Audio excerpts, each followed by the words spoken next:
Hello, everybody. Welcome back to my channel. Today we're doing the part 3 to Debi Stevens' interview. Again, anything negative will be deleted. I told you why in part 1. Okay, let's get into it. All three of my kids are neurodivergent in some capacity. Uh, So it feels like a constant struggle.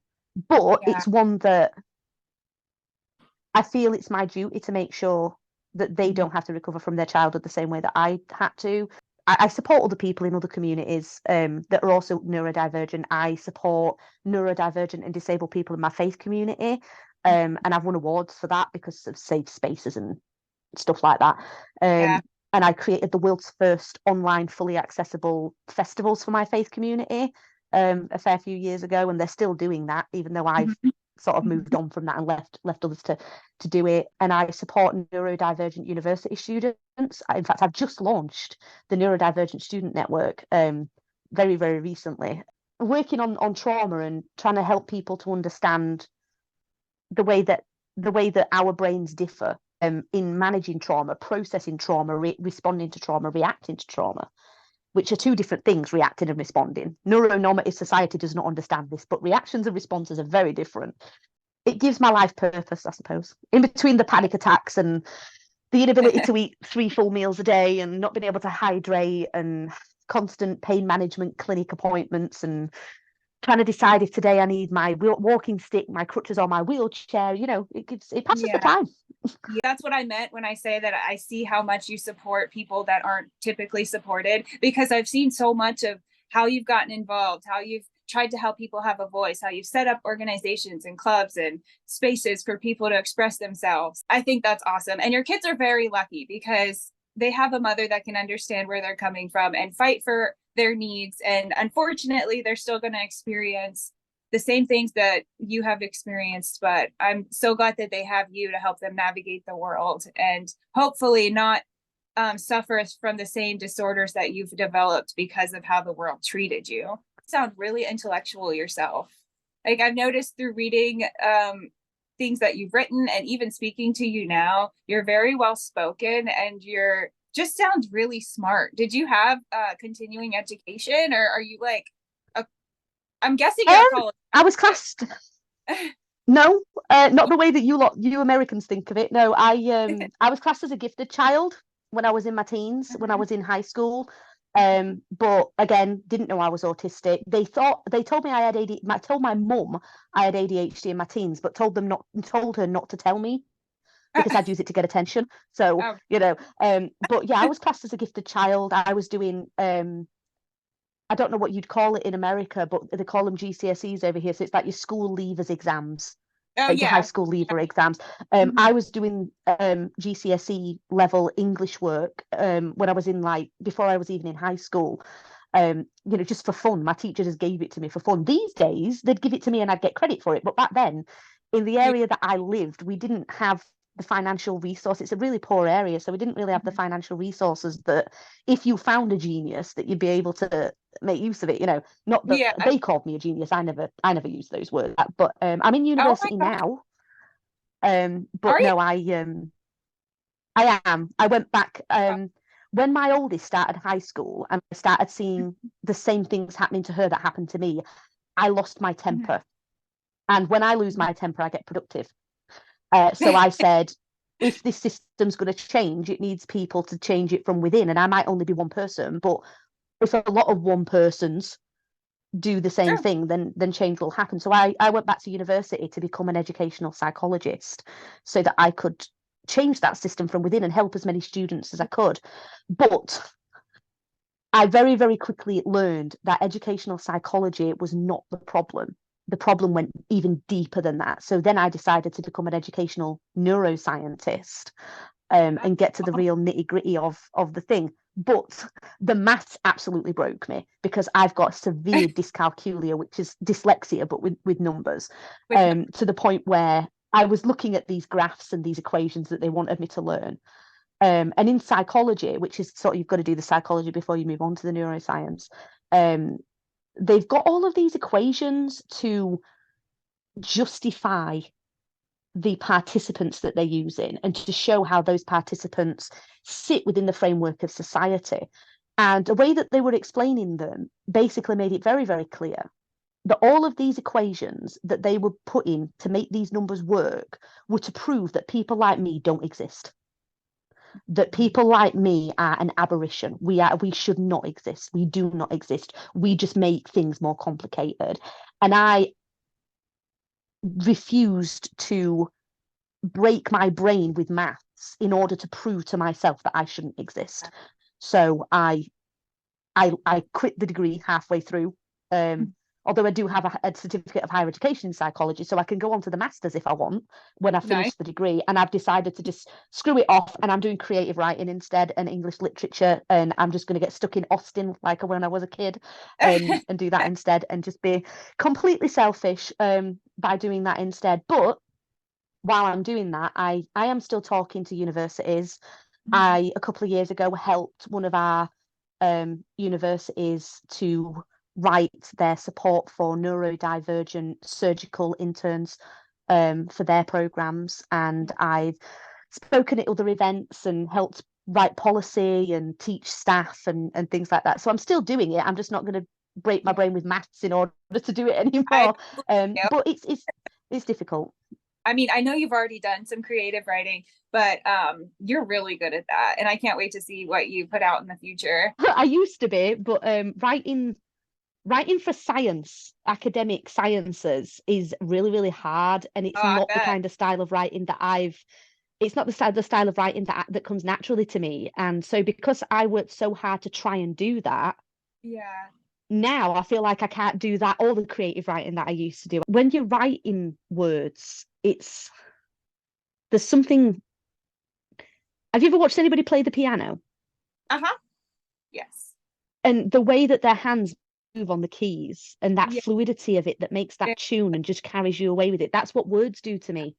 When I'm writing with a pen, it just feels like a dance. Even though they're words, it feels like a dance. So to me, words have always been my safe space. And that's what singing was for me until the Xfactor.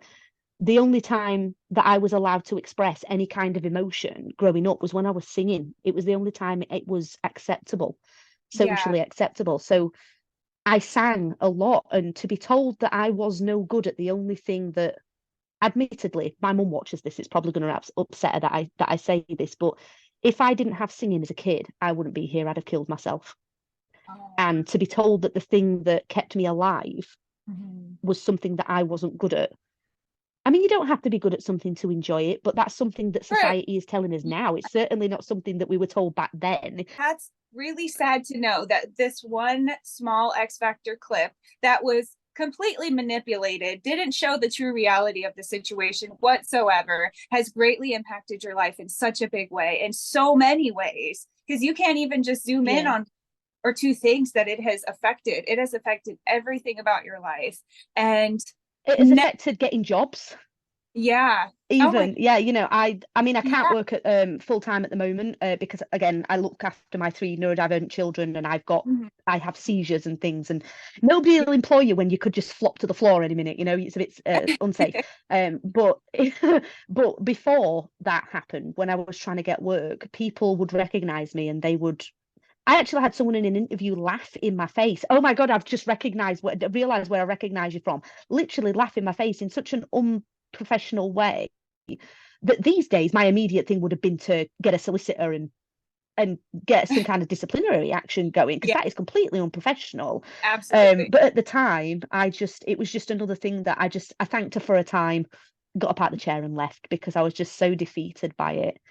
And it's not even as if it was like, it was working in a bookshop, I think. So it was like one of those things, like, I can work in a bookshop, I can sell people books, and oh yeah, I'm gonna love this. And she just laughed in my face. Oh my gosh. And that would have been so perfect for you too, because you love to read. I know. If I could disappear into obscurity and just be one of those weirdo librarians that sits right in the back sort of a dark corner of a library and shouts out obscure recommendations and references to people. Is that a librarian or a book dragon? What is that? You know, I like that. You know what's crazy too?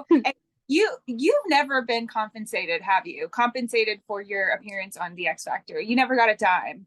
Do you know how No, none of us did. just off Yeah, you, and you've never yeah, seen the time of that, yeah, and know that you no, never got compensated, and your life was completely altered, and you were abused and manipulated and ridiculed and yeah. pushed into hiding, and so much has happened, and you were never paid. That is outrageous to me. I mean, there were people who went through maybe less than what I went through on the X Factor, and they did make a career out of it because they sort of capitalized on that momentum. Yeah. But because like I said, they offered me, they didn't offer me, I was offered places on like other reality TV shows and stuff. But Yeah. what person who'd been through what I went through would trust another reality show? Point. It's not realistic. But Yeah. but they said I was an attention seeker and a drama queen, and if that was true, I'd have done what others have done, and I'd have rode those Z-lister celebrity coattails for So the true. rest of my life. I Yeah. could have easily done that. The opinions have shifted a bit. The world is still very negative today, but I think it was an even nastier place back then. Oh And yeah, yeah, now you can see people starting to kind of stand up for what's right and speaking out for people being able to be themselves and be original and not have to deal with backlash. And that's kind of where we're headed, as I hope where we're headed as a society. So many people love you just because you were interesting, you stood up for yourself. let's be honest, I was obnoxious. But it was That's what great. they wanted me to be. And Exactly. a friend of mine recently said, if you could go back to being a kid and sort of do it all over again, would you do it? Mm-hmm. And I'm like, oh, there's so many things that I'd change. But he begged me, he says, if magic ever becomes real and you ever get the chance to do that, he said, do not do the X Factor. He says, Yeah. because for him being a gay man, apparently it's a huge part of gay culture. And that's even though most people don't know that I am gay.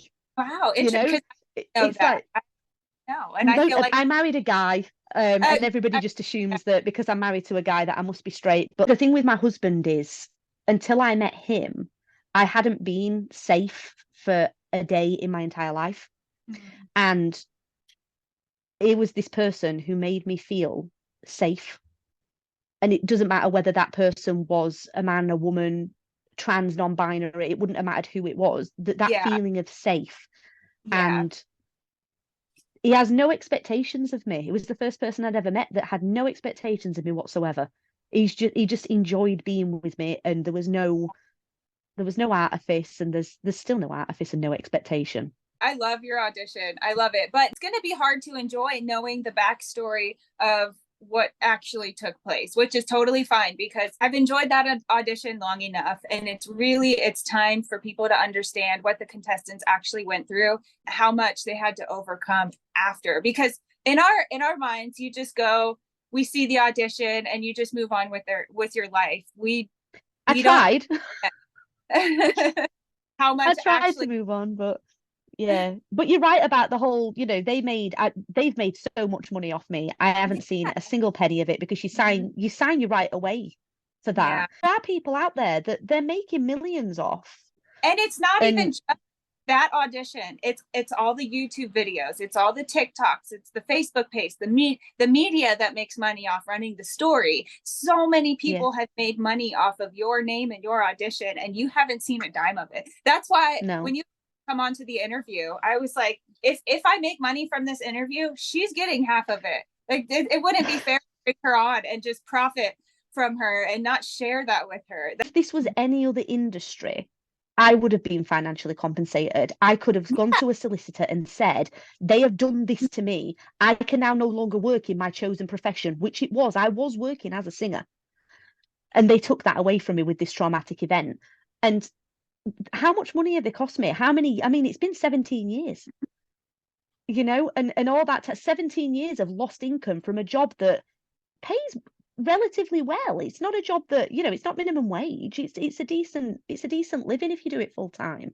I don't know how many other people that went through what I went through were also neurodivergent, but I would argue that over Many, half of them would have been, I agree. because you find that a lot of neurodivergents are in the arts because of that ability to express ourselves in a way that is different, and that stands out. Yeah. Um, most of the time it stands out for bad reasons, but if you get lucky, or if you do things just right. There's Hannah Gadsby. She's a comedian, I think she's Tasmanian comedian. She's on Netflix. You can find her on Netflix. Very, very funny. She's also autistic, and she thinks that a lot of, I mean, she's done an entire show talking about how the fact that she's different is the reason that she was noticed, but also the reason that she's been through so much to be able to draw on for that comedy. So yeah, I think you'll find that a lot of the people that you interview for this are likely to be neurodivergent, even if they don't know it. If I watched them back, I could probably tell you just by looking at the body language, because we have different body language and we recognize our own, but I will never watch it again. Yeah. So, Oh, you don't like to watch the audio. You don't like to see it at all because it brings up no. trauma. Yeah, it's people think it's funny to send it to me. And I'm like, one, do you think I haven't seen it? Why are you sending it to me? I've seen it. I was there, I don't know. Yeah. And two, it does actually, it doesn't just upset me. Like, I think they think it's funny to be all like, haha, look what I'm watching. Like, they find it funny that it upsets me or that maybe it makes me mad. But actually what it does is give me a panic attack. Oh man, That's not funny. that's I mean, not I'm fun. sure some people will Already, find it funny, but to me, that's not funny. it's not. It's not. It's No. messed up. You've Or already gone. they'll send me, some people send me screenshots of the comments that people leave on the videos. Like, they'll find the nastiest ones and send me screenshots of them. And like, some people, they'll send me them because underneath they tried defending me and they've sent me a screenshot of them trying to defend me. And I understand. Yeah. And it is sweet in its own way, but I still really don't want to see that, because I Yeah. take that on board. Like, some of the comments in your videos that people have said about me, that really upset me. Like, one of the things that's quite triggering for me is that people have always assumed that I'm a lot older than I am, because Yeah. trauma sits in your face. The Yeah. disabilities that I have are very aging. So I've always been accused, like, my husband's 10 years older than me, and people assume that I'm older than him. Oh So no. that is something that is quite triggering for me. But also, a lot of autistic people, we're assumed to be older than we are, because a lot of us do speak in a way that's quite old That's what fashioned, because I was. I learned to speak by reading, and most of the stuff that I read was extremely old fashioned. So Yeah. my language, yeah, I do have a high vocabulary, but that shouldn't be mistaken for intelligence. I just like words. I didn't have that naivety that I had at the time. They wouldn't have been able to manipulate me the way that they did.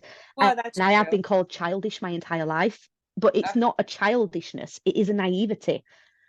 So mhm. it's that propensity that people have to infantilize autistics, like our behavior makes us like children, when actually what it is that we don't allow neuronormative society to take away those things that they take away from children at young ages.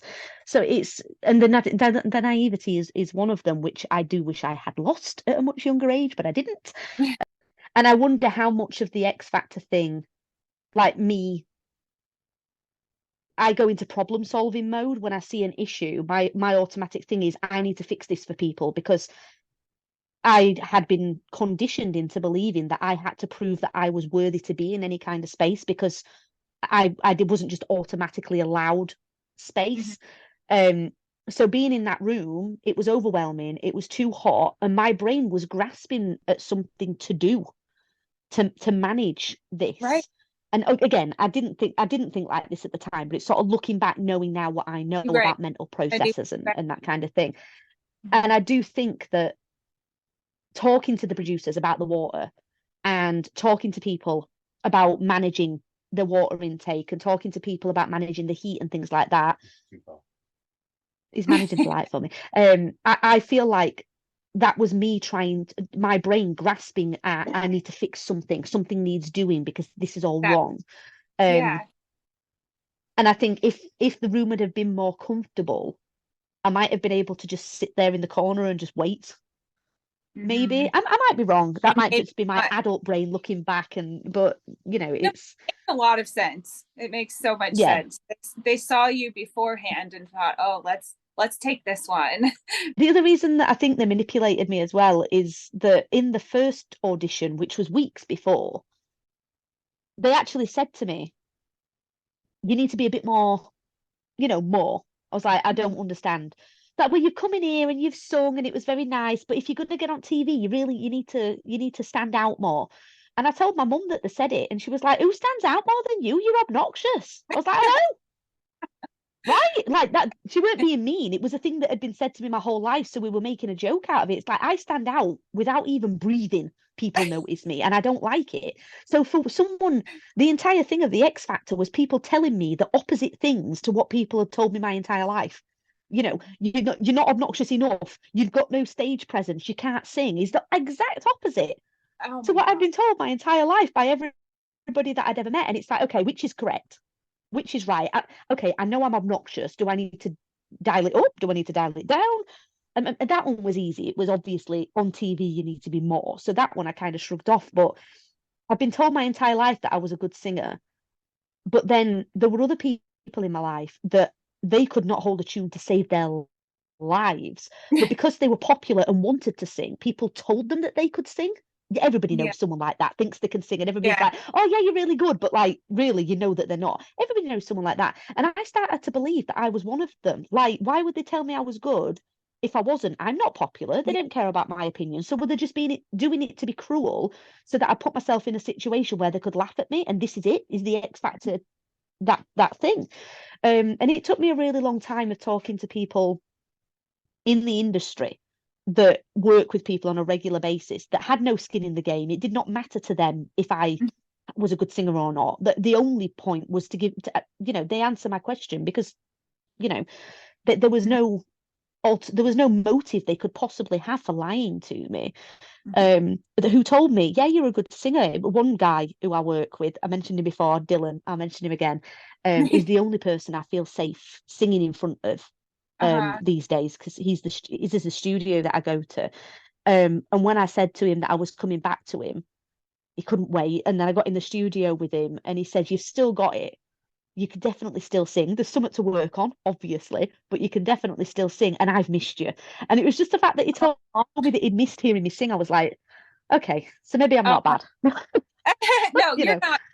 I hate that the X Factor made you feel like you were because they didn't even get enough of your singing to truly gauge your singing potential. They didn't. I feel like their motives was one-sided. They had tunnel vision in let's get this lady worked up or this girl because you were 18. Let's get her worked up. yeah, yeah, Let's and I think audition out of this because it the the, didn't really seem about your talent the whatsoever. It felt like more of an instigation.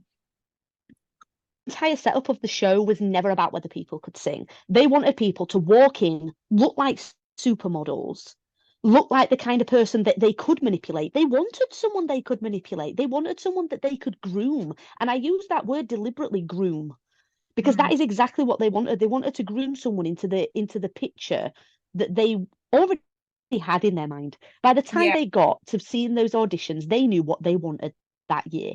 They Mm-hmm. wanted a person who was different from the year before, and they didn't care if that person actually became successful. All they wanted was that one Christmas number one out of that person. That's all they wanted. Mm-hmm. And you can see that as a pattern. Like Leona Lewis went really, really far because she is phenomenal and she's a really, Yeah. really sweet person as well, Yeah. apparently. And that helps. So she went really far. And Alexandra Burke, who I think came second her year, she went really, really far. But most of them, they got the Christmas number one and then they disappeared True. because okay, we've got what we want. Yeah, we've got what we want out of you now. We don't On need to you the next. anymore. Off you Yeah. go. Exactly. So there's no aftercare. There is absolutely no Mm-hmm. understanding of the effect that this has on our lives, on our nervous Yeah. systems, on our overall well-being. They brought us in there, basically rubbed our nervous system through a cheese grater and left us shredded on the floor. They didn't even bother catching us in a bowl. They just left us there on the floor to melt.